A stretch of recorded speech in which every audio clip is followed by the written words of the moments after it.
Le saviez-vous? Quand les Arabes vont en pèlerinage, ils vont dans les pays arabes. Quand les Juifs vont en pèlerinage, ils vont en Israël.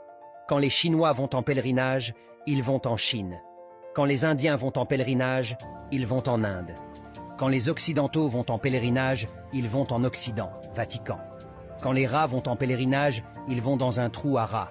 Mais quand la majorité des Africains vont en pèlerinage, aucun Indien, aucun Arabe, même aucun rat ne vient en pèlerinage en Afrique. C'est toujours les Africains qui se baladent naïvement comme des prostituées spirituelles à la recherche des dieux de la Bible et du Coran.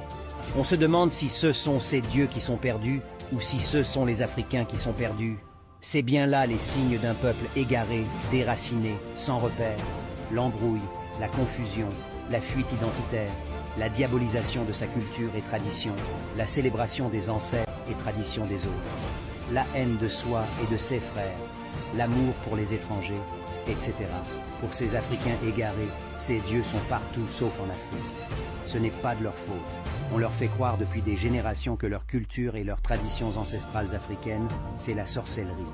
Les pauvres y ont cru, alors que c'était juste une stratégie pour les éloigner de leur maison et venir les piller pendant qu'ils sont absents.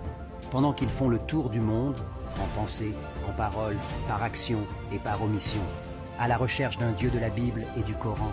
Surtout ne leur dites jamais qu'aucun de tous ces dieux n'existe dans la réalité. Ne leur dites pas que ces dieux au regard des faits ne sont que des concepts, des images, des mythes, des purs produits de notre créativité et notre imagination. Voilà pourquoi il y en a tellement et que chaque dieu ressemble beaucoup à ceux qui l'ont conçu ou inventé. Ne leur dites rien de tout ça.